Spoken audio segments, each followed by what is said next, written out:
হে জগতবাসী, আজ আমি শামীম আলী চিশতি আপনাদের সামনে একটি আলোচনা নিয়ে আসলাম। আশা করছি সকলেই ভালো আছেন। যে আজকের আলোচনাটি হবে যে এই জগতের মানুষে একটা কথা বলে থাকে, নবী যা করে গেছে আমাদের করতে হবে, নবী যা করেছে আমাদের করতে হবে। না বাবা, এই কথাটি সম্পূর্ণ ভুল। নবী যা করেছে আমাদের করা সম্ভব না। নবী যা করেছে তা আমরা করব না। তবে কি নবী কি মানব না? অবশ্যই মানব। নবী যা বলে গেছে তা আমাদের করতে হবে। যদি কেউ আমাকে বেডু দেয়, না আপনার এই কথা মানা যাবে না, তাহলে আমি বলছি একটু ধৈর্য ধরে শুনবেন ইনশাআল্লাহ। সেই কথাটি হলো যে নবী যা করে গেছে তা আমাদের কখনোই করা সম্ভব নয়। যেমন নবী হযরত মুহাম্মদ সাল্লাল্লাহু আলাইহি সাল্লাম শরীয়তের ভাষায় বলে থাকে যে এই সপ্তম আসমান ভেদ করে আল্লাহর সাথে সাক্ষাৎ করে এসেছে। তা আমার পক্ষে আপনার পক্ষে কি সম্ভব? তাহলে এটা আমার দ্বারা সম্ভব না, এটা আমি পারবো না। নবীজি পরিস্থিতির শিকার বা এমন কিছু পরিস্থিতি, এমন কিছু অবস্থান তিনি করেছেন যে তিনি 14টা বিবাহ করিতে হয়েছে। বর্তমানের যুগে একটি বিবাহ করলে একটি বউকে চালাতে, একটি বউয়ের যা কিছু দরকার তা যোগাইয়া দিতে অসম্ভব হয়ে দাঁড়ায়। তাহলে কি করে সম্ভব যে হযরত মুহাম্মদ সাল্লাল্লাহু আলাইহি সাল্লাম যা করে গেছেন আমরা তা করব? তিনি 14টি বিয়ে করেছে, আমাদের কি করা সম্ভব? না বাবা। তবে হ্যাঁ, হযরত মুহাম্মদ সাল্লাল্লাহু আলাইহি সাল্লাম তিনি আমাদেরকে যা বলে গেছেন আমাদের তা করতে হবে। এই হলো একটা বিষয়। আরেকটা বিষয় হলো হযরত মুহাম্মদ সাল্লাল্লাহু আলাইহি সাল্লাম তিনি কিন্তু সেই চন্দ্রটিকে শাহাদাত আঙ্গুল দিয়ে ইশারা করার পরে চন্দ্রটি দুটি ভাগ হয়ে গেছে। তাহলে দুইটি ভাগ হয়ে গেল চন্দ্র, এটি কি আমার পক্ষে সম্ভব?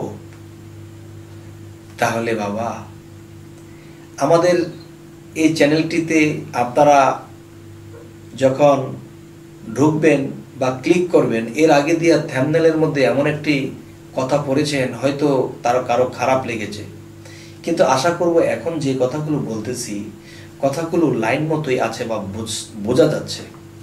তবে রাগ করবেন না যে নবীজি যা করে গেছেন আমাদের কখনোই করা সম্ভব নয়। যেমন একটা কথা বলা হয় থাকে যে হযরত মুহাম্মদ সাল্লাল্লাহু আলাইহি সাল্লাম মুহাম্মদী নূর যদি সৃষ্টি না করতেন তাহলে আল্লাহ এই সমস্ত বিশ্বজগৎ কিছুই সৃষ্টি করতেন না।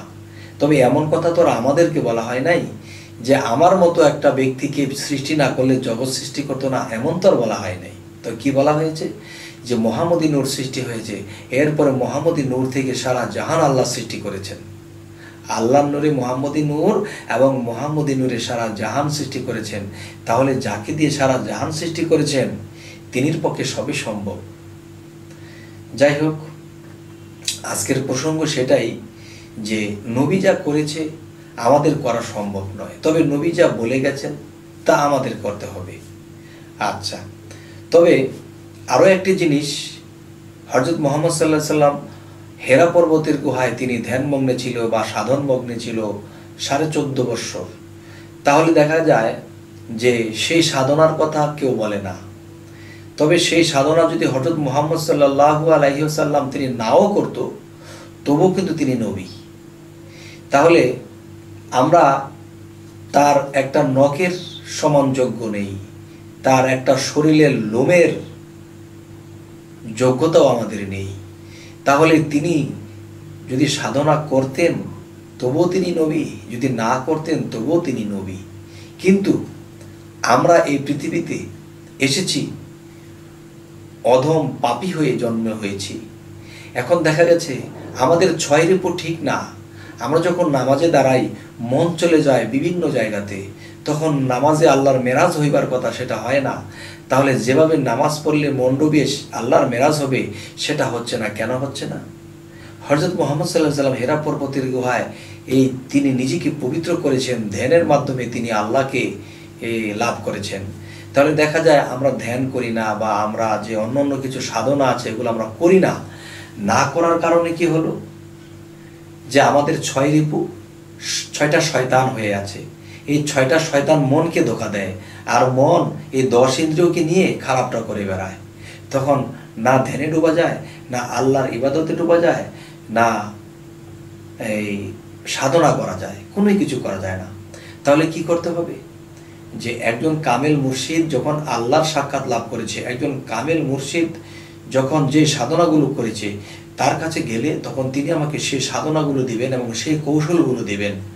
হ্যাঁ, পাশাপাশি নিরামিষ খাইবার জন্য তিনি আদেশ দিবেন, যে একটু কম কম খাওয়ার নির্দেশ দিবেন। তখন কি হবে? জীব দেহটা দুর্বল হবে এবং আমার মধ্যে যে রুহু, পরম রুহু, যিনি পরমাত্মা, তিনি আস্তে আস্তে জাগ্রত হবে।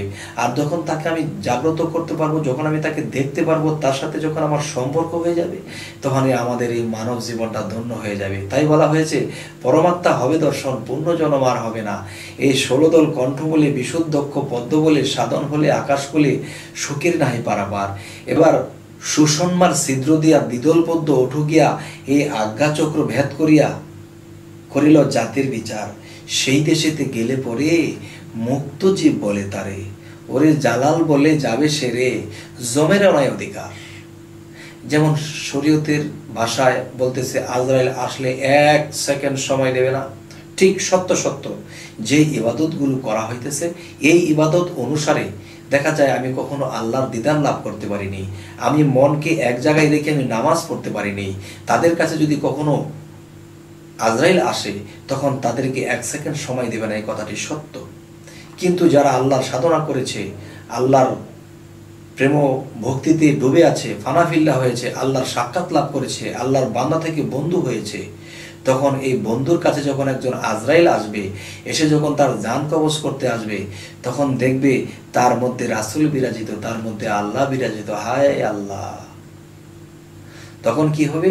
আজরাইল অবাক হয়ে যাবে, আমি তো সাধারণ কত মানুষের জান কবজ করতে আসি, এদের মধ্যে তো আল্লাহ বিরাজ পাই না, আজ এখানে আল্লাহ রাসূল বিরাজ আছে। হায়, এখানে তো আমি যেভাবে সেভাবে জান কবজ করতে পারবো না। তখন জান কবজটা কিভাবে করতে হবে? তখন তিনি বলে দেয়,